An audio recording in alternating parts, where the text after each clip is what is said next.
Welcome to Real Talk Hilton Head with David and Dale Cross, the real estate lifestyle podcast of Coastal Carolina. Join us as we share stories from our community, insight into the local lifestyle, and the real scoop on real estate. From market trends to home design, we dive deep into what it means to live and thrive here. Discover the state of mind and philosophy of the Lowcountry that enriches life through personal growth, health and wellness, and human connection. Whether you're a local or thinking of becoming one, we're here to guide you through the ins and outs of living this coastal escape. Tune in, relax, and enjoy the conversation with Real Talk Hilton Head, the podcast of Coastal Carolina. This episode is brought to you by the David Dale team, powered by eXp Realty in Hilton Head. Today on Real Talk Hilton Head, we're joined by Thomas Dowling from Alliance Global Partners of the Lowcountry, a boutique wealth management firm that helps successful business owners and affluent families make thoughtful decisions with their wealth. Their mission? To help their clients take care of the ones they love, the causes they care about, and to make a difference in the lives of those around them. Let's dive in. Welcome back for the third time to the show, Tom. Thank you. And I'm going to let the audience know. So we've had a little gremlin in here in the studio today. So when I say that, it's because we've had to do this over, 2 or 3 times. But hey, we're just giving him practice. Yes, we are. That's all it is. And I need it. Or giving us practice. So we're going to start from the beginning. Let's start from scratch. And again, we're here to talk about simplifying the complexity and building legacy around the term of wealth management here in the Lowcountry. Because as we talked about before, sometimes wealth management, and we're going to really dive into this, that's different than financial planning, and we'll get into that. But we all want it to be simple. So type 1 if you want it to be simple. Number 2, if you're listening, watching, whatever, and you have questions that come up, write them in the comments. Ask him. Thomas is gladly going to answer. He'll get back to you, and he would love to share everything he knows about all these topics. So and this is your opportunity to have a wealth manager answer all those questions you've been wanting to ask. Absolutely, and he's only charging. Well, we won't talk. I'm just kidding. That comes later. This is a freebie. So with that being said, we're going to kind of get back to you and your career. What drew you to your career, and how did you end up here in the Lowcountry to do it and start it here? So let's fire away. I've always wanted to be in wealth management and finance. Yeah. Right. That I knew. But I have an interesting story about all this because I use this as a life lesson for my kids. At the time, I went to New York City to do some research. I was living there, but I went to the 42nd Street Library to do some research before the internet. So you had to actually look at books. Yeah. And I had seen a friend of mine, an acquaintance from college, across the library. And sometimes you just don't feel like talking to someone. Yes, you're in the grocery store. You're ducking in the aisle. Never. And even though you like the person, you're just not in the mood to talk, right? We're all like that. Yeah. Then he saw me. And he came over and he said, "Oh, what are you doing?" We talked a little bit. And I said, "Oh, I'm doing some research. I'm trying to get a job in wealth management." Yeah. Interestingly enough, he had just gotten a job in wealth management. Wow. So we exchanged numbers, and he said, "Give me a call, and I'll try and get you an interview at my firm." And needless to say, he did get me an interview, and from there, I've been in wealth management my entire career. Wow. So I guess the lesson is those times where you don't feel like talking or you don't feel like going to that event because you just don't feel like it, push yourself because you never know what's going to happen. Yep. Happened to Chance you the other meetings, night, right? Yep. Didn't want to go to that event. Yep. So that'd be awesome. Yeah, there was an event that it's 7 o'clock, I was tired. Yes. Was just not in the mood to go. But there was something in me that said, just go. And sure enough, it turned out to be so much fun and just great way to connect with people. Yep. And I think that's what's important. You just never know what opportunities it's going to open up for you. So I try and, when I feel myself getting like that, I try and fight it and say, nope, remember that story? Why are you in this business? Why is your life the way it is? Well, then do it. Yeah, and it's because I used to talk to Asher, who's over here, our engineer, and I always say to him, I was like, life is always about the people because that's where the opportunities come. You know, you never know where the door is going to come, but it usually comes through a person and some sort of random thing. And that's exactly what happened to you. Happened to me and how I met Dale. You know, same thing. So well, you can't really pick and choose. Right? Yeah. Exactly. You got to just try and do as much as you can. Yeah. So let's talk about your journey here, though. So you were in New York, and how long did you live there? Most of your life? Oh yeah, my whole life. Oh, your whole life. And then what was the catalyst that got you down here? I work, and I've been studying for a lot of exams. You know, you got to increase your education in this business. And I was running a business, and I was commuting into the city from the suburbs at that time. And you know, at one point, my wife said, "Listen, you're done with all these exams. You've barely been home. Let's go down to Hilton Head," because we had vacationed here beforehand. Okay, so that was, so you'd already known about it. Okay. Most people, right? They vacation here. That's how they hear about it. We actually had a condo here that we would come every summer. And she said, "Look, let's go down to Hilton Head, right? And, you know, we'll reconnect. And you can spend 1 week in New York and 3 weeks on Hilton Head." I said, "All right, it sounds like a great idea." Bad. No. That's not a bad You got gig a right good wife. there. That's great. She's very smart. She is. And then 1 year came up to the end of it, and she said, "Hey, we can do 2 years." I said, "Okay, this is great. Let's do it." And then I think about 3/4 of the way through that second year, I was driving to my dad's. My dad lives in Sun City, by the way. Yeah. So he moved here just before I did. And you know when you're driving and you're not thinking specifically, but you really are? Yes. So something just popped into my mind, and I called my wife and I said, "Hey, Dina." "Yeah." "Is this permanent?" She said, "Of course. What took you so long?" Yeah. So at that point, we made all the She had the preparation. plan the whole time. She knew it. She just needed She knew me. what she was doing. She just set you up. You do that to me all the time, though. All the time. She's always setting me up, and she's waiting for me to come around. My Big Fat Greek Wedding. You ever see that movie? Yes, I absolutely. remember the part where she says, "Well, he's the head, but I'm the neck." Yeah. And the neck turns the head. Yeah. There's a lot of truth to that. I would love to meet Dina. She sounds like my kind of lady. She is the better half. There's no doubt about it. That's awesome. That's cool. Well, I did want to just ask you about your team. So you have a strong background in finance and customer care. So how do you feel that has shaped your business and what you serve, what you offer folks here in the Lowcountry? Because it's all about people. Right? Yeah. You mentioned before, it's about relationships and people. Yeah. So as long as you can take care of the people that are around you, you can provide a lot of value. Yeah. So, and then the team that you work with has to have the same philosophy, right? There has to be those values that you have. And with our team, we all work in conjunction. It's all for the client's benefit and the behalf of the client so that we can make a significant impact in their life, right? Yeah. And then the finance, obviously, there's a lot of complexity to finances. As wealth increases, complexity increases, right? And I think we might even mention this at some point. We have this philosophy that business owners, which is really who we serve, and affluent families, you know, they're publicly successful but privately stressed. Yeah. So people don't see that. There's a lot. You guys run a business. You know, there's a lot that goes on behind the scenes. It's true. So if we can create a process and we can create a system where we can reduce that complexity for them and make sure that their entire financial picture works in conjunction with each other, because there's a lot of different steps, that relieves stress. And when you relieve stress, you have a better life. And if you can just get rid of that financial stress, you're going to be much happier in all other aspects of your life. It's so funny, too, because, you know, most people are stressed financially on the flip side, right? And they all think, oh, if my solution is having more money. Exactly. Well, ask a lottery winner, right?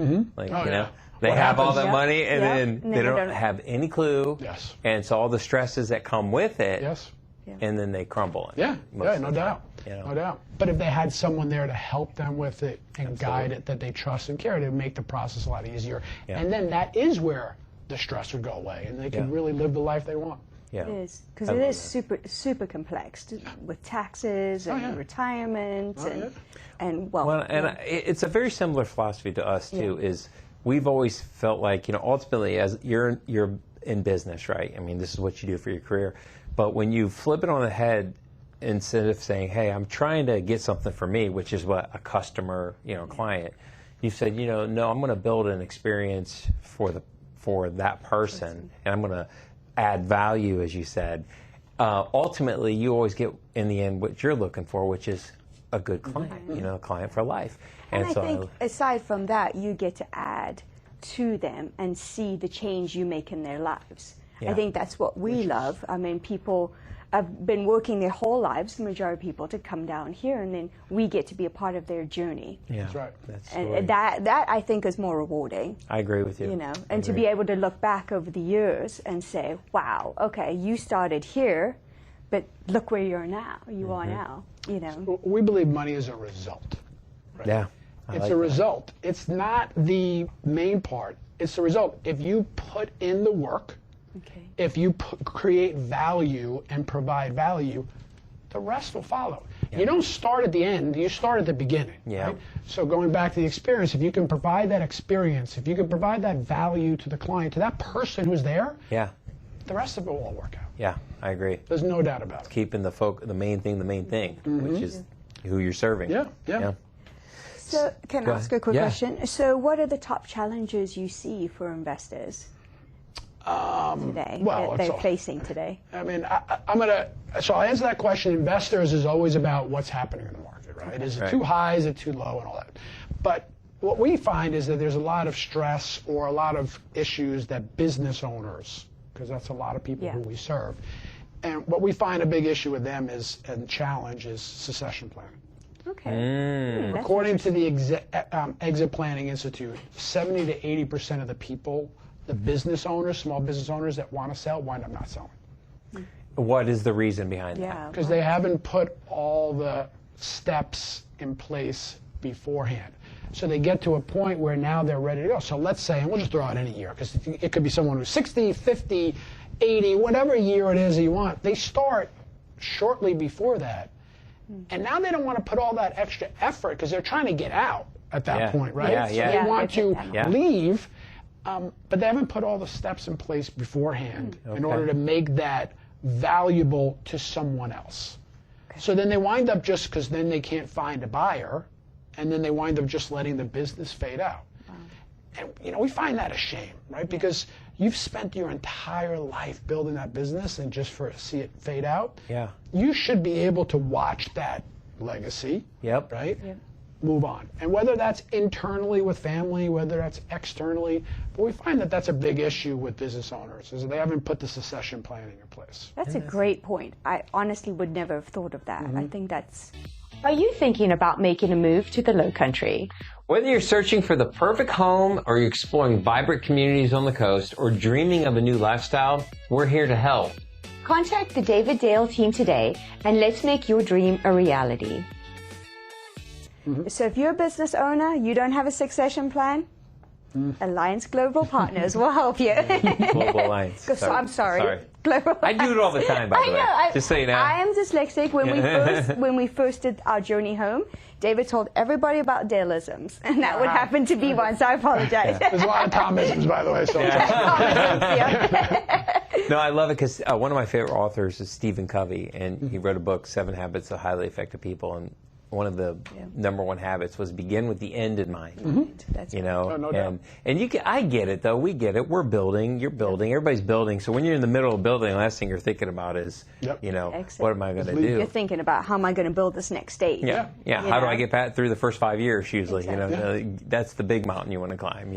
Now just switch that back into what we were talking about before. So you're right. You're building your business, but think about that if you're also worrying about your finances at the same time.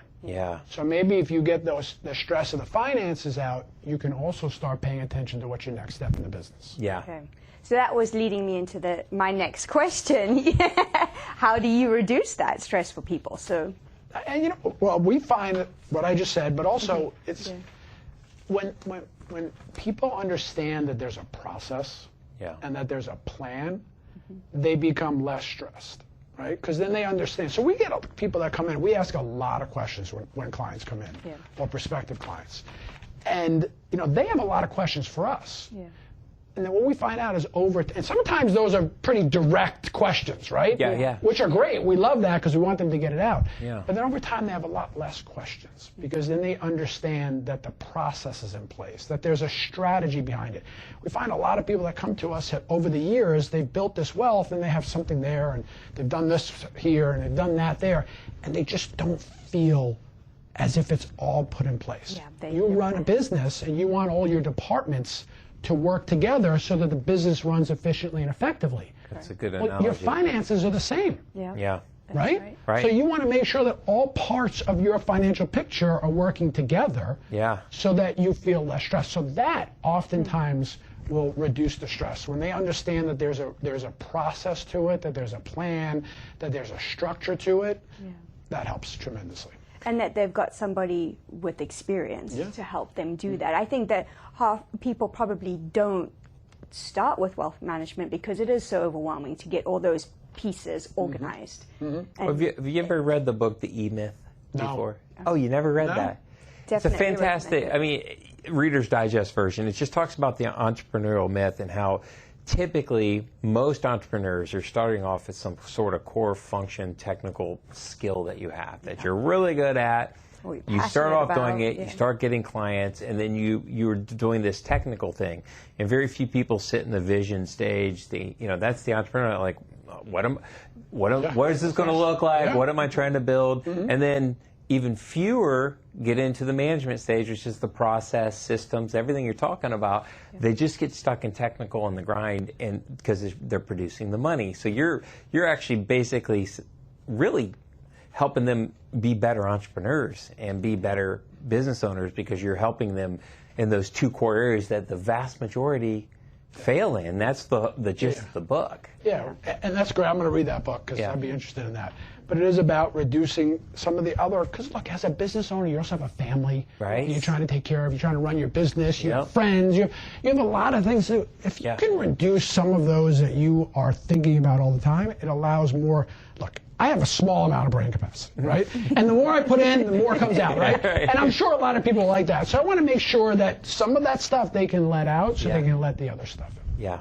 So does that go into the Fuse wealth management formula and process? Does that kind of, because let's talk about that, because when we read on the website, the Fuse formula and process are designed to integrate every piece of wealth management into one clear strategic path.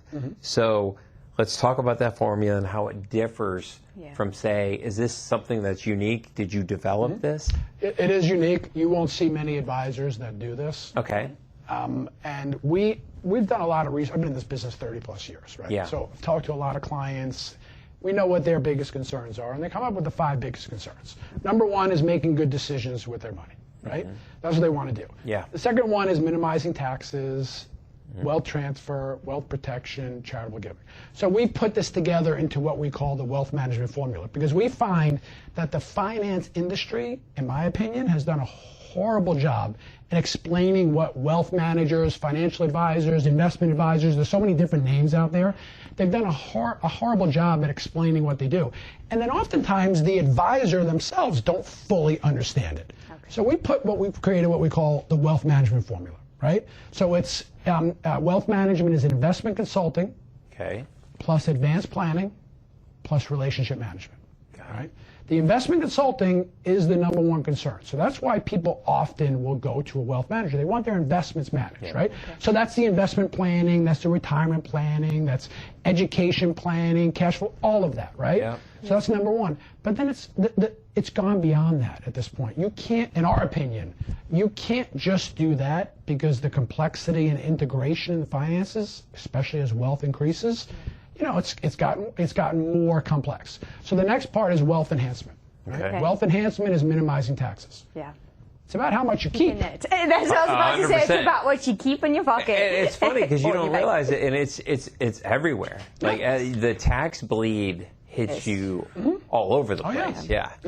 So if you can minimize taxes and also increase overall cash flow, business owners have loans, if we can figure out ways to have a lower interest rate, there's all of that, right? Yeah. And then the next one is wealth transfer. Okay. So that's making sure your assets are transferred to the ones you love in the most cost-efficient and effective manner. Okay. Wealth protection, making sure your assets aren't taken from you unjustly through a frivolous lawsuit, right? You have wealth, people hear that, but it's also protecting the family against the death or incapacity of a major breadwinner or caregiver in the family, right? And then the last one, which is number 5, and this varies per family, right? But in general, this is what it is charitable giving. And people are, at certain stages in life, charitably inclined. Some people aren't, right? Some people believe And there's truth to it that charity starts at home, right? Yeah. But then others want to give. So for those that do, we want to make sure that every dollar they give is maximized for the charity, but also for themselves. Why can't you do well or do good for the charity, but also for yourself? Right? So you want to integrate all that because all of that needs to work in conjunction together. Yeah. And that's what the wealth management formula is. And then the last part is the relationship management. And that's what is the process, right? How do we interact with clients? But then it's also what we call the professional network. So the professional network is these clients have or may have estate attorneys, a business attorney, personal attorney, an insurance advisor, investment advisor, I mean, you name it, right? And they're trying to manage all of these together. Again, going back to with your business and all that, and the family and all that. So we try and put ourselves in the middle to manage that professional network, right? So as if it's a wheel that flows well. And if that means working with the client's existing professional advisor, because they have the capacity or the skills to, because we find that oftentimes these business owners have grown their wealth and their buddy that they used as a CPA that they went to college with, even though they might be a good person, they just don't have the capacity and haven't grown with the client. So if they have, great, we will work directly with them to make sure they understand the full picture. But if they don't, we have professionals locally that we would work with that we would recommend and say this person is good, and the client goes out and sees if that's the one they want to deal with, and if it does, we will deal with that professional directly to make sure they understand all the aspects of the finances. Are you thinking of selling your home?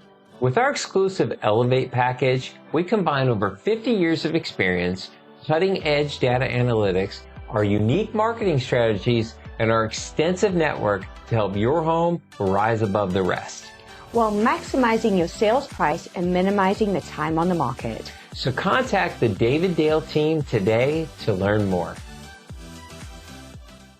Is there any friction in that? Because I can only imagine that you got to really be probably very skilled.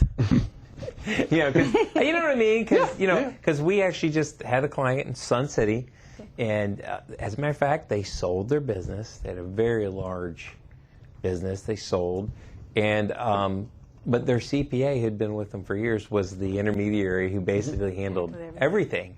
And I thought to myself, like, boy, that feels like it could be, you could be leaving something on the table, no offense to her, but, just to be like, she's a CPA, you know what I mean? And they did very well for themselves. So how do you do that? What does that look like for the client? Because I'm sure they're loyal, they got friends, how's that process work? It's education. Okay. Right? The client needs to understand, and we don't push them to not use the professional, especially if they have a very good relationship. That's probably going to, anybody listening, like, okay, good. No way. Because we will work with anyone that has the competency or the ability to handle what the client needs. Right? And we're not an expert in all of that. We are not CPAs. So for sure. We don't know everything about taxes. But we know enough so that we can work with those professionals when we make recommendations to clients. We will work with the professional to make sure that specifically works for the client. So if that person, that professional, doesn't have the capacity to do it, the client does recognize that. Maybe not right away, but over time they do recognize that without us pushing the issue. Well, and especially if they're moving from a different state that has completely different income tax laws to South Carolina.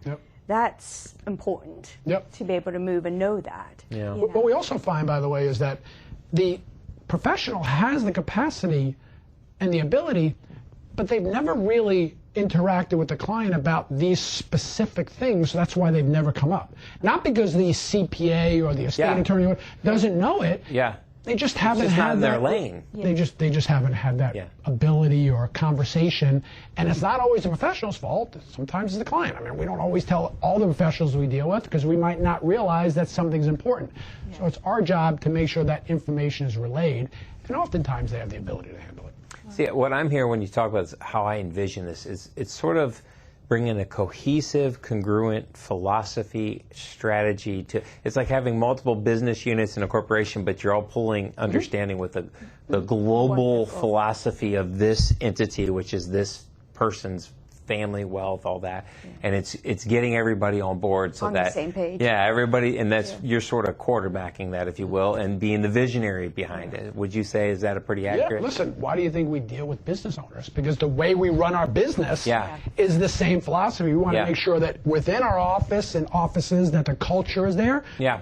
And then you need to translate that back to the culture of Yeah. the professionals that Yeah. are dealing with that particular client. And that's different for each Because they've person. got all sorts of other clients too. Yeah. You're not Yeah, the of only course. one, right? Yeah, of So course. they can kind of get stuck in their sort of, this is how we do things. Yeah. And this is a very important, in my mind, a very important point that you're bringing up to say, well, look, yeah, that's great, but we need you to understand like where we're going with all this and how you fit in. So you're playing nice and everybody's doing, but it's to the benefit. I think it's awesome. I think it's a really good vision for what you guys are putting together. I think it's amazing. It is. Yeah, you got to see. Well, we'll have to get her over because he started giving me a little presentation. I was getting sucked in. I was like, oh, I love it. Sucked Like, in. What do you mean? I don't need the presentation. because it's like it's so well. Because we've tried to do similar things from.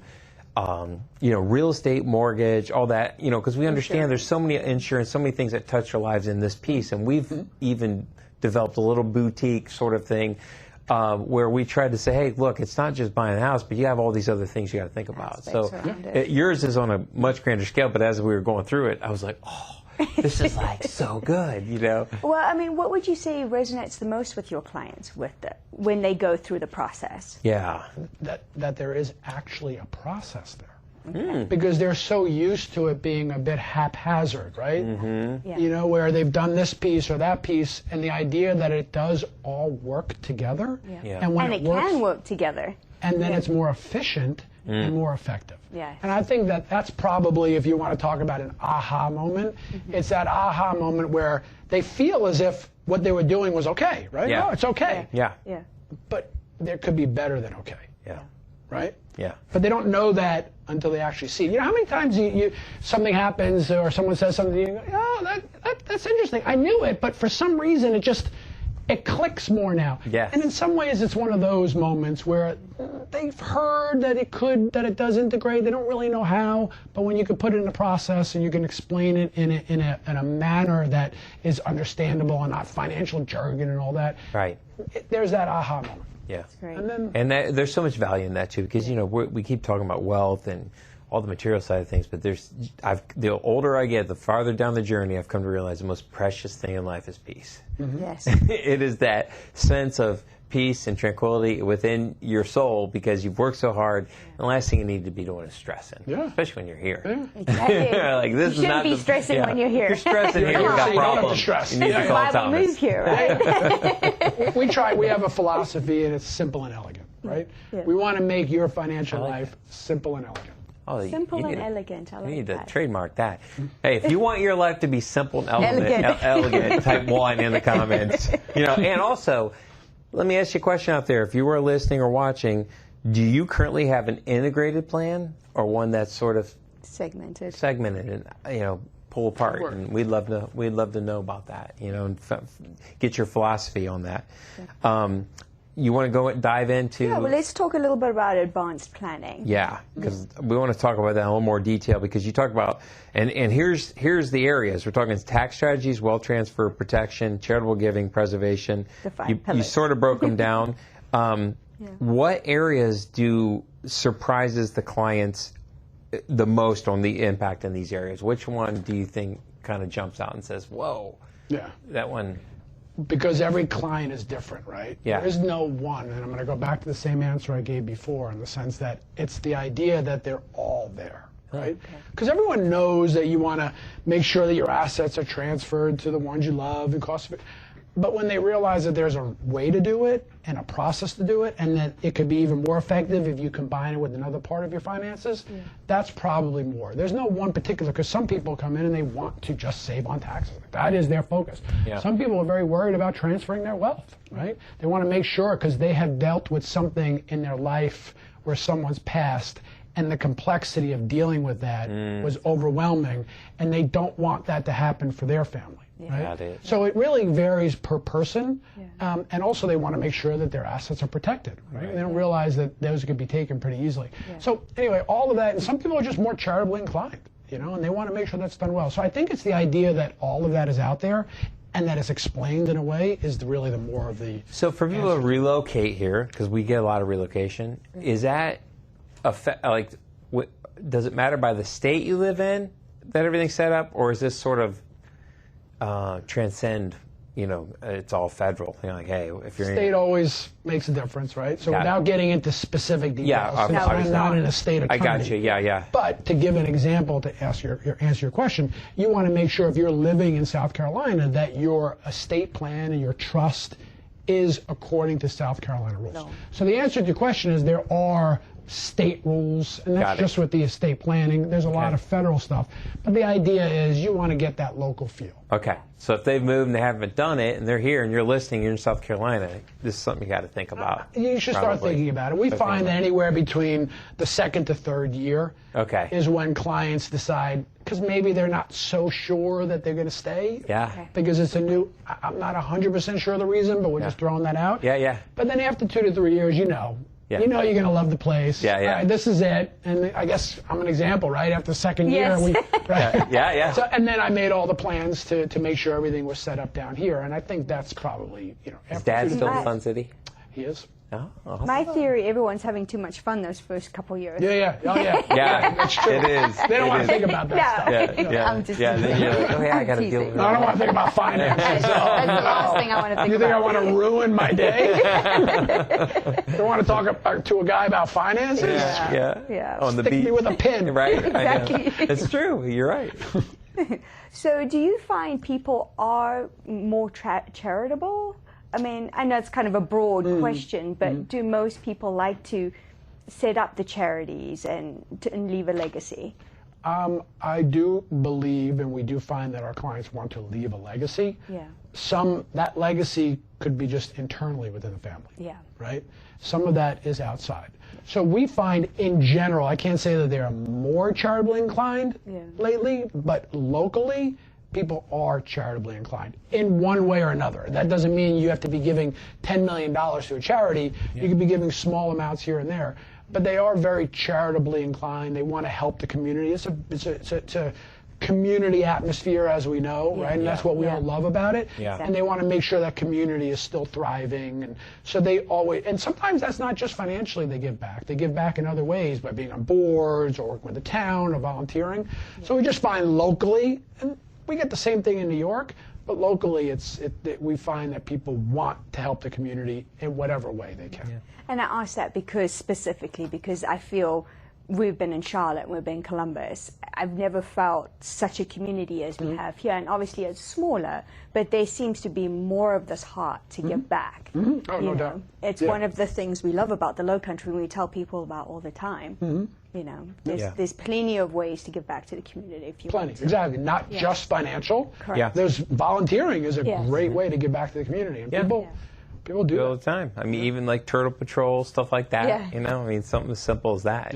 Protecting. And it's also built into the lifestyle in some ways because my kid goes to prep, and you have to have community service hours. I believe they do that in the high school as well, and other schools. Do they? Yeah, community service. Okay. They have like the best friends with like special needs and the Special Olympics. Like they have football players go with them. Yeah. And, like teach them sports. See, that's great. That's It is building good humans. Yeah. I agree with you. You got to be well-rounded. Right? Exactly. It's not just always about money. That's the philosophy of the Lowcountry. That's why, because when we did the show, because it was on the real estate Lowcountry, the lifestyle Lowcountry, and the philosophy Lowcountry, and everybody's like, "What do you mean the philosophy Lowcountry?" I'm like, it's just different. Who are we? What is it about? Exactly. What do When you we move think here, about? it really it's just embedded. It's part of it. It goes all the way back.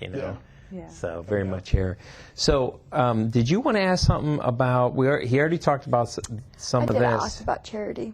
You were right there. Yeah, well, you actually kind of went into, we were going to talk about some of the relationship side, which I thought you did a great job of explaining. Now, we did see on the site, it says your virtual family office brings the Rockefeller-style family office model to today's client. I want to hear all about that. So what is that? Yes. So a family office, we'll start with explaining a family office. Yeah. Okay. People hear it, but they don't really understand what it is. So the family offices were started years ago with the Rockefellers and the JP Morgans and the Carnegies, where they had amassed so much wealth that they needed to have people working, the professionals, or we talked about working for them and the family. So they needed their own attorneys. They needed their own accounting departments. They needed their own bankers. They had to work for the family, right? So that was called the family office. So all of those people were working for the benefit of the family, right? And that's usually 500 million plus where it's cost effective. So we've taken that philosophy and we've called what is called the virtual family office. Okay. So that's where we work with the other professionals. Got it. To make sure that all of that is put together in one cohesive, congruent plan, right? Okay. Because all of those professionals and experts are working for that family, and they all understand what each one's doing. So if they're going to make a recommendation or do something for that family in that family office, they know what the attorney thinks about it, right? Got it. So if it's a tax thing, well, the attorney's got to understand that, and vice versa. So there's all of that put together. Okay. So we've taken that concept and created what we call the virtual family office with technology today, and we believe a lot in technology because it's about the experience for the client. With that, we've taken the virtual family office philosophy and be able to use technology and integrate all the professionals to make Break that down, though. Because technology has changed everything about life and it continues changing everything. What kind of technology are you talking about, and how does it? Let's start from the most basic. Okay. Zoom. Yeah. So let's say the client has a business attorney that they've used for many years. So maybe they live here, but their business is. So I have a friend who had a business in Michigan. Yep. Lived here. Boo, so there's a business attorney Michigan, there. We don't say that's the name not to be mentioned here. I'm sorry. We got to cut that one. Edit. We're gonna put a big Buckeye every time he says Michigan. Brutus shows up. Okay. Sorry. I meant Ohio State. I digress. So just being able to put that professional together with the other ones. So even if it means getting the other professionals locally in the office and then having a Zoom, having the other professional there, that's simple. But also being able to use the proper planning software that the other professionals, if the client will allow, can access that. I was going to ask, is that everyone sees that. If the client will allow, obviously, sometimes they don't want them to see everything. We try and make sure they do, but that's up to the client. So if the client wants access to that, then we'll give it. And then it's the rest of the technology that goes along with it. So it starts from the most simple, Zoom, to the more complex. Because I was going to, speaking of, because we just did a podcast recently just talking about technology with AI, blockchain. I don't want to get into specifics, but blockchain is a technology in which these open ledgers and stuff, and you're going to have contracts and properties and businesses and all this stuff on that. Do you see that? How do you see that changing the industry? Is it? Well, I'll tell you this. When I talk to my compliance department, they say, shut up. Okay. That's fair enough. Sorry. I don't want to go there. No. It's the finance industry is a very regulated industry. And at this point, they're not really there with the blockchain. Yeah, we're not there yet. Yeah, because you feel it, but and AI, I just wonder where things are going. But obviously we will not go there because we do not want to get in trouble, and we do not want to get Thomas in trouble. So hands off on that one.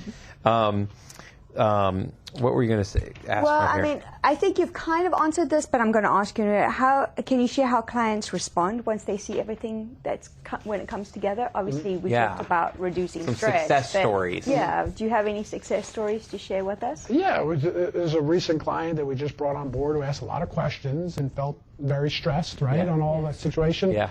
And we would explain everything, we'd go through everything, and now we've gotten to the point where she sees that there's a process. Yeah. Okay. And now she comes in with pictures. She had won an award. I don't know if you remember, Dan, the one that she won, an award showing in school when she was in high school about finances. And she came in and said, "See, look, I know what I'm doing. I'm from high school." From high school. So she was going through her old stuff somehow and came across it. So the point is that she felt comfortable, right, and relaxed to now bring that in, and that's more of a personal thing to talk about. So that we find that a lot, that the relaxing nature comes in rather than the stress. So, you find out you go and, like I said earlier, if someone wants to talk about finances, stick me with a pin, right? Yeah, amen. I'd rather get stuck with a pin for 5 minutes than that. But then they realize that it's not so complex, that it can be simplified, that there can be a process, and then the relaxed nature is what shows us that we're doing the right thing. This is why you belonged in the Lowcountry, the relaxed nature. Well, and tie back too, because you have offices in New York. Yes. Okay, so how does that work with here and there, and sort of the influence, and is there a difference in the way they approach it versus how you approach it? Yeah, so the firm Alliance Global Partners has 250 advisors, right? We are Alliance Global Partners of the Low Countries, which means we're a specific office. So we have our own philosophy and so forth. I happen to also be the head of wealth management for the overall firm. So we do try and help other advisors with the same process. But they have different types of clients and whatever works for them. So that is more the New York office, and we have offices in Florida, and we have offices in Michigan, I believe, and all over. So each philosophy would be different, but the ideas about helping clients is all the same. Right? It's about serving your clients. However that method is that you handle, that your clients want, that could be different per advisor. But do you find that vast network helps you here? So, I mean, it helps your client, right? Oh, 100%. Yeah, because they've got access. When you interact, like I don't know everything. Right. Right? Well, wait a minute. That's surprising. Sorry. I tell my wife that. She'll be surprised to hear it. It's on record. We'll give her a I sort of feel like I know everything. No, I'm just kidding. Oh, no. Oh, no. Well, look, I was just in New York at some conferences, right? And you hear things, you interact with other advisors that maybe are doing things a little bit different. Yeah. You know, this business, because people are constantly evolving, this business is evolving. Yeah. So if you're doing the same thing today that you were doing as a wealth manager, financial advisor 10 years ago, you're probably doing something wrong.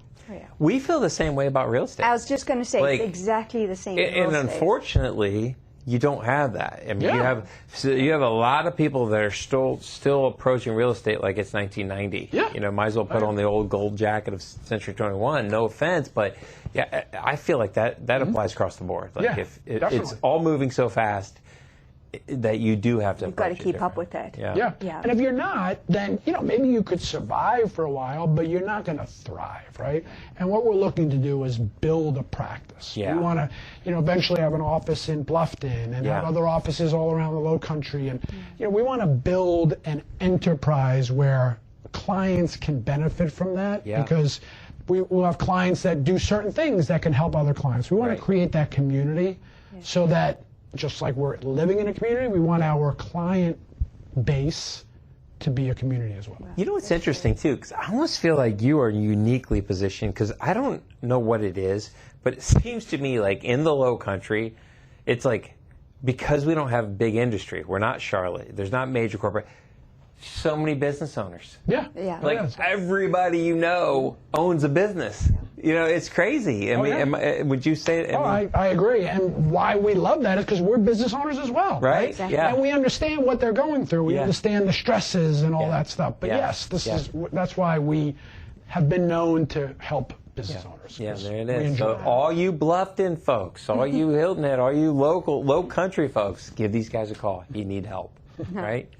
Well, I wanted to ask a couple shorter questions on some strategic planning themes. So if we talk a little bit about tax mitigation, right? Just a little snippet for people out there. Do you help your clients anticipate and minimize taxes before they become an issue? Well, yeah. That was kind of stupid, right? That was your question. My question, I came up with the question. Oh, your fault. Sorry. I'm like, as I'm reading it, I'm like, But to be fair to you, though, there are a decent amount of situations. Look, people will go when there's a problem, right? Yeah. And they feel that there isn't a problem. They feel that they don't. It's like the doctor. Yeah. So, so a lot of times we have to help unwind. So we don't do it all ourselves. Again, we are not CPAs, right? We don't do tax returns, but we know how to read tax returns. We understand what can affect your taxes, so we'll work with the CPA to do that. And sometimes it's unraveling something they've done on their own that they haven't even really explained to the CPA. Yeah. Well, I appreciate you helping me out there. Yeah, sorry about that. I really do. I set you up with that. That's my bad. I'll follow the story I will for you. take one of Typical yours. husband. Take this one right here. Take that one. No, I I'm want to know taking about this easy one. All right. Why should clients start estate planning early? That's a good one. Yeah, it's a great one. Because when it's too late, it's too late. Yeah. Right? So if you start early, first of all, you get it into your philosophy, right? And you should redo it. And I know people will say, well, I'm 50 years old. Why do I have to do an estate plan now? Yeah. Oh, because anything could happen. Yeah. You want to make sure that's all in place, and then you can update it 5 years later, right? Yeah. But you want to start early, just like anything in life. If you would have started investing X, you hear that term. Oh my gosh. If you would have started investing X amount when you were, what would it be worth? Compounding, Put that, extrapolate that to estate planning, right? Yeah. How can you make sure that your assets are transferred effectively and efficiently? And if you're in the position where there could be an estate tax, you want to either eliminate that, which is very hard, or minimize it, or find ways that extra estate tax they might have to pay doesn't burden the family that's getting the money. Right? Yeah. So you want to start that early, and then it'll evolve over time. And then what we find out, sorry to keep jumping in, is that that's why you're here. Yeah. Go, Thomas, go. Is that when they start it early, it becomes part of their thought process. Yeah. And then when something happens in their life, they recognize, oh, I should really be talking to someone about this, rather than not recognizing that this could be something that needs to be considered in the estate plan. Yeah. So when you start early, it becomes part of your philosophy. I think that's I think that's huge. What is early? Like, it's different. Could be, Put it this way: if you're an entrepreneur who's 45 years old and has a business worth $40 million, 45 at that point is too late. Yeah. Or I shouldn't say too late. It should have been done earlier. So it's different per person, right? You know, that's a hard question. It's situations. Yeah. I think if the core philosophy, you hit it on the head, is look, you're starting off as a business. Usually you're just trying to survive, pay the bills, right? Yeah. Acquire clients.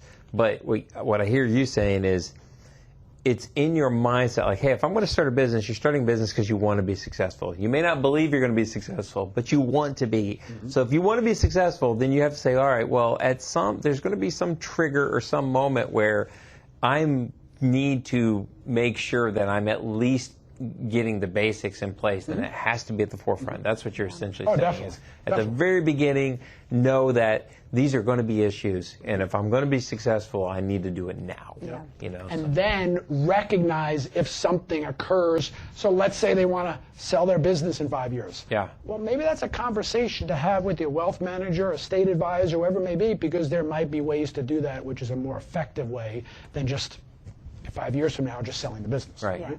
Yeah, I heard when the owner of the Kansas City Chiefs died, Hunt or whatever his name was, that his kids were almost going to have to sell the team, because they couldn't absorb the and I thought to myself, how did you not? I mean, they almost lost. I mean, he's was one of the main core guys in the NFL. Almost lost his team.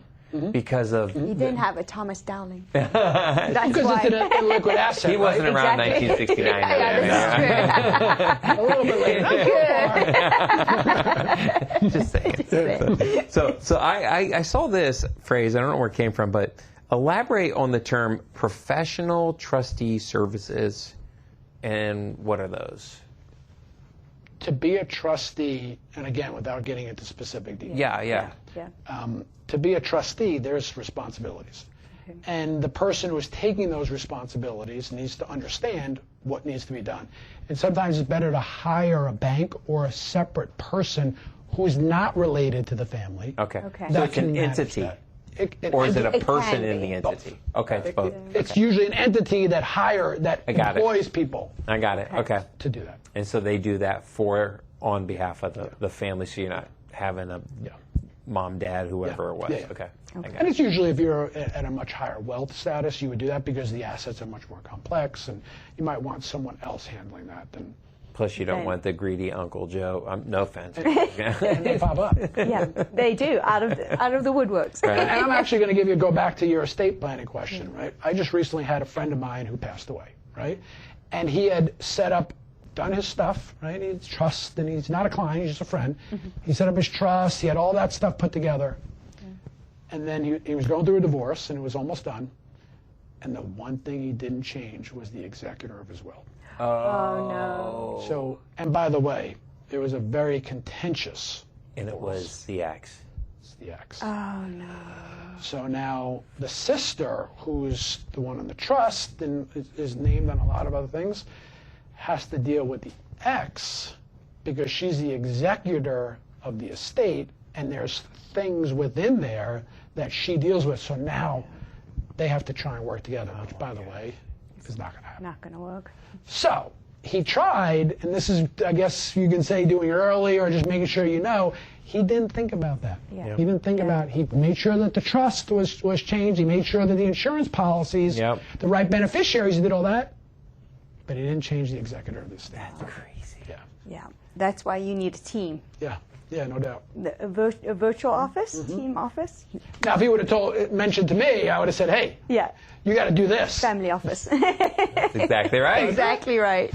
All right. So, well, we're almost through here. So I want to touch on the second opinion service, right? So you offer a complimentary second opinion service for friends, family, and colleagues. So talk to us about that and why people should think about that.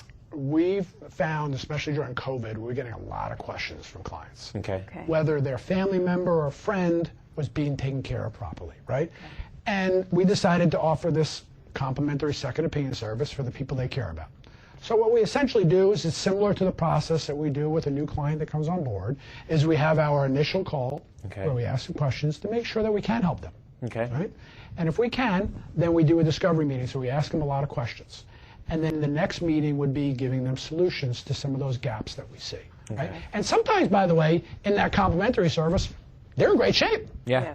Their people have done a great job. And hey, listen, good for you. You're one of the few. Congratulations. If you need anything, call us in the future. Got it. If we feel that they have gaps, but we can't help them because of whatever reason, we know other people that we can refer them to. Okay. Or if they fit, then we can take them on as a client and start to fill those gaps. Okay. And that's what we've done with the complimentary second opinion service. Okay. I like that. Did you have something? No, I'm good. So I want to switch. We're going to now get to you. Uh-oh. All right. No, we're gonna shut it off now. No. We're gonna do some rapid fire. We're gonna do a couple things. So you've served on boards. We want to talk about the Lowcountry lifestyle because you've obviously fallen in love with it. You're here, and that's what we want to. So a lot of folks, part of the real estate side, they do their big homework. You know, they're especially the retirees. They're kind of like, where do I go? And they're looking everywhere up around the coast. You know, the southern states. So that's why we want to talk about this segment. So. For you, what makes this place so special, and what do you love about it? Well, I love working in the community I live in. Okay. Because you can see in a non-office environment the people that you're serving and helping. Yeah. Okay. Right? And that it creates that relationship. So I love that community. I didn't get that in New York because it was commuting to the city. There wasn't that community atmosphere. I love that, right? And so you're able to see and create relationships with people that first came to you and didn't know you, trusted you with their money, and now they consider you a friend and vice versa. Yeah. Going out to dinner with them, seeing them at the grocery store and not avoiding them. Yeah, I was going to say, maybe you bring that up. Not avoiding them. Do you find that because I don't know what it is. We've lived in a lot of places, and we've always known a lot of people. We've always had a big network, but there was something about here we both would agree that it feels deeper. Yeah. Like the relationships. Especially when those around you realize that you're staying. Yes. That's a real thing. Right and there. we have a homegrown over here off camera. He'd probably agree with that, right? Because we've noticed that actually Billy Schilling, who you know, he was one of our clients. Remember we were a guest. Yes, yeah. He was actually like our first guest. And he's been here his whole life. His grandfather built Skull Creek Boathouse, right, and the restaurant. So he's got a history. Oh deep roots. Like deep roots, and he's a quiet guy. He's a really just an awesome guy, like just soul of the earth guy. But he even said we'd been friends now for years, playing baseball together. And then even last year he said, I was still sussing you out. Yeah, still. Oh yeah. You know, sort of like you're on the outer ring here. You know, because even though we do have a community, we have people that move in and move out. Yes. Yeah. And as people, we only have a certain amount of capacity. Maybe just me because I'm a simple guy, right? Yeah, but a certain amount of capacity, which I want to make sure that capacity that I have is on those that I care about and that the relationships. Yeah. So you can't have a relationship with everyone. So you want to make sure that they're going to stay. Yeah. And I think it becomes it's no longer conscious. It becomes unconscious. Yeah. Where you do that. Yeah. But I find that, and what made me realize that is I have friends that live in Florida, and in Florida, you actually, for him, or maybe in the area he is, he's been there for many years, But because there's so many people that come and go, it's hard for him to find that community. Yeah. Here, there aren't as many people that leave. When you come here, you stay. Yeah. In a decent amount of cases, but there are still people that leave. Yeah. You create, once you know they're staying, you create that community. Yeah, we actually get a lot of those New Yorkers who go to Florida. Yeah. We call them halfbackers. I was just going to say. Yeah, they Come back here. Yeah. And then, because that's one of the complaints. They're all, and we always tell them, they're all looking for community and connection. Mm-hmm. You know, and that's what we always try to encourage. Actually, we do a thing where we take them out. We call it cross-pollination, or we'll invite different clients onto the boat together and kind of smash them together. Yeah. You know, That's just great. It's for creating a community. Yeah, it is. Well, and I think I resonate exactly with what you were saying about building that relationship and they become friends. You go to dinner. We were just saying the other day, we don't have enough time in the day for the amount of people that want to hang out with us. And I'm not for that to sound bad at all. That's not intended. It's we want to. Yeah. We just don't have the capacity. Of course. Yeah. And so that's why we love But there's so many, like in, even in Yeah. Charlotte, you didn't feel like you had the people to do it, but here exactly, you feel like, you gosh, do. there's so many people I want to get to know more. 'Cause, Yeah. You know, it's, I don't know, there's something about it. All right, let's break down. So I do have Okay. a question for you. So if you had the perfect Lowcountry weekend, like no phone, no work, what would that look like? Well, personally, I love working, but I get your can't get off the work. Okay, but so I'll go along with you on the question. Go along with me. You know what, though? I sort of identify, because we tend to like work all the time. we do. Yeah, but I enjoy the process of working, right? I enjoy the accomplishing goals and all that stuff. Yeah. But to answer your question, for me, it would be get up in the morning, going to the gym. So let's say it's a Saturday, going to the gym, coming back home, going to the beach with the family, or going to play golf with now my wife is playing golf. My younger one likes to play, and when my older son is Where's in, your we go-to go, golf course? Yeah. with them, we go to Shipyard because it's close. Yeah. Right? Okay. And they're just, especially my wife is just learning, so we want to keep it 9 holes and we keep it short. Yeah. But then after that, going back, eating dinner and watching football. College football. College. All right, who's your college team? Notre Dame. Notre Dame. Sorry, we put the beat down on you. Yeah. Sorry. I'm just kidding. I'm Northeast. Sorry about that. No, listen. Not passionate at all. Do you know the head coach of Hilton Head High is his best friend's the coach of Notre Dame? Notre Dame. They're like, Well, there's a player. Yes. BJ. Yeah, Coach James. Coach Well, there's a player on Yeah, Notre Dame. he is. Sneed. Yeah. Yep, Sneed. Yep. Yep. Yeah, it's pretty cool. All right, Yankees or Mets? If I had to choose, Yankees. Okay. I'm not, Not a big, baseball guy? I'm not a big pro sports fan. Oh, Okay. okay. I'm more, I like the college. Yeah. But if I had to pick, it's the Yankees because my youngest son is a huge Yankee fan. My older one is also. Okay. And my father-in-law is a huge Yankee fan. So we tend to watch the Yankee games. Okay. So So, if I are had you to Notre choose- Dame all the way through? No. In basketball, it's Villanova now.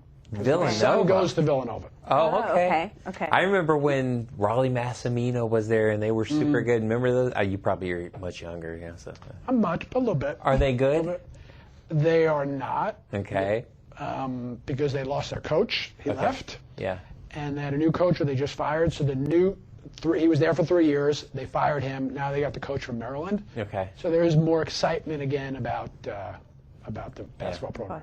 All right. So Notre Dame. So I'm going to take you gentlemen off of sports. So Okay, yeah. Sorry, poor Yeah. viewers. Sorry. No. Favorite restaurant? Where would you go? I like. Well, first of all, I go wherever my wife tells me to go. Smart man. Good. Very smart man. She's not watching, so tell us where you want to go. Okay? I I'm just told kidding. you I want to She hang better out be with watching. her. I'm gonna make her watch it now. She might be our only one watching. You She know? might not get past the first 2 minutes. I think. Anyway, so she wouldn't even get this. We'll give her a short. It's specific dishes, right? So there's a dish of pomodori that I like. Ooh, Pomodori. That sounds good tonight. Pomodori is an Italian restaurant. Yeah. There's two. There's On the one in south. Bluffton and one in Hilton Head. Yeah, on the south end. And then I guess the others are basics. We like char bar. That's another Okay. one Yes. for a burger. I almost died at Chard Bar. Don't go there. I knew that was coming. It's being recorded. Sorry, Search Oh, sorry, Group. Chard Bar. Sorry, Search Group. See, I'm trying to give a little kudos. Well, I didn't know. I'm just teasing. See why as a wife to keep him. I won't. I'm tell the them. ops manager. I won't tell you. Yeah. You're the one that gets things done. Exactly. You know it. So, no, that's great. What about seafood? If you would go for seafood. Sushi. Sushi. Yeah. Which sushi restaurant? Oh, yeah, this is a big one. Well, just because it's easy and simple, I go to Asian Bistro and take it home. Okay. My wife doesn't like sushi, which means we don't go to a lot of sushi places. If we do, we might go to, Hinoki? Hinoki, that's what I was hoping. Yeah. Favorite. Daniel's nodding his head. I have heard, since you're from New York, we have the roots there, I've heard the sushi from Hinoki is better than some of the sushi in New York. It rivals it. I don't know No? if I go that far, but, but it is Remember, he is from New York. Come on, Just don't go there. those are my roots. I've had 2 bad questions today. I'm No, not that's doing This. good. Let's say it's equal. Okay, all right. I like it. That's nice. Diplomatic. I That's like really that good. diplomatic. It's diplomatic. You've been trained very Oh, well. I've been married for quite a while. Yeah. So, what's your favorite beach to go to? The one right down the block. We live in Sea Pines, so we're right down the block. Yeah. Have you always lived in Sea Pines then? No, when we first moved here, when it was going to be temporary, we lived in North Forest Beach. Okay. So we bought a house there, expected that we were going to spend a year fixing it up a little bit, and then go back to New York and rent it out. Yeah. And then when we finally realized it was going to be permanent, then we built a house in Sea Pines. I bet you wish you would have kept that North Forest Beach house. I did. Getting rented now. Oh, man, you see, we he's built- financial. You got to have the financial vision there, my friend. I'm just kidding. Well, that's why we have it. That's right. And we built the house in Sea Pines in 1617 before all the costs went up. Oh, that was good. Yeah, Sea Pines, man, that is like some prime over there. Yeah. Beautiful. It's such a beautiful plantation. Yeah, we enjoy it. So if someone wants to get a hold of you, how would they do that? Our website was agplowcountry.com. Okay. Okay. We'll put that on the screen. Yep, too. please. AGP Lowcountry for those listening. Yes. And they just On there, you can see we have an email address. They can contact us on the website. That's the best way, because then they get all the information as well. Yeah, and to your point earlier, if they're not here and they happen to see this somewhere else and they're interested, do you service other areas other than the Lowcountry? Oh, yeah. So, okay, because you're a big network, so Yeah, and also, look, there are certain things that you want locally, and there are Right. certain things that you can do outside. So we have some clients in Texas, because, look, people move, right? Yeah. Right. You live in New York, I'm here because I moved. Yeah. So clients move to other states, and you get referrals and Yeah. so forth. So we have it really all over. okay, and you can do virtual and all that too. Yeah, I was actually doing virtual or Zoom before Zoom was Zoom. Zoom. really. Because when I first moved down here, I was doing Zoom calls. Yeah. Oh yeah, because you were going back and forth. So Yeah. I was a little advanced on the whole technology thing, which we try and do. There you go. But then when the COVID happened and everyone was doing Zoom, I had so many people say, "Oh, this is Zoom." Yeah, you were using Zoom beforehand. Yeah. I will admit, for some clients, it was a little harder for them to get to understand how to use the Zoom in those days. Yeah, Now they get it more. So There's there's a nothing little better more- when you see them trying to like click and figure it out. Look at how they just you see them. Or you can't see them at all. I don't know why I can't see it. And you just want to help them. You're like, oh, gosh, I can go through it. All right, you too. So anyway, all right. Well, listen, it has been an absolute pleasure having you, and appreciate we'd it. love to have you back on too down the road. As you know, it's so funny because I know you sort of narrow what you're, with compliance and all that. But if there's anything down the road that you think would be relevant, topical, that you'd be able to touch on, get a hold of us. We'd love to share it because we are all about disseminating this and helping people in the Lowcountry connect and grow and Yeah. And if you have questions, ask, and that could lead into, hey, this can be a nice session or podcast. That we can have. absolutely. Yeah. So we're happy to answer whatever questions. Sounds Thank good. you. Well, Thank you're you. going to have to bring, I hear you got another guy in the office. So maybe he'll come on too. You never know. Maybe we'll come on this side. If you start losing viewers because of me, then we'll have him Wait, come Then on. we're trying to save the show by throwing in Daniel. Okay. All right. Let's do that. Listen, Well, thank Thomas. you again. Thank you We for really being on the appreciate guest. it. Thank you. I appreciate the time. Thank you. Thank you.